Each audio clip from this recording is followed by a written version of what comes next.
عبدك ناصيتي بيدك ماض في حكمك عدل في قضاؤك أسألك بكل اسم هو لك سميت به نفسك أو علمته أحدا من خلقك أو أنزلته في كتابك أو استأثرت به في علم الغيب عندك أن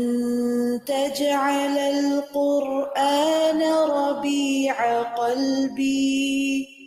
ونور صدري وجلاء حزني وذهاب همي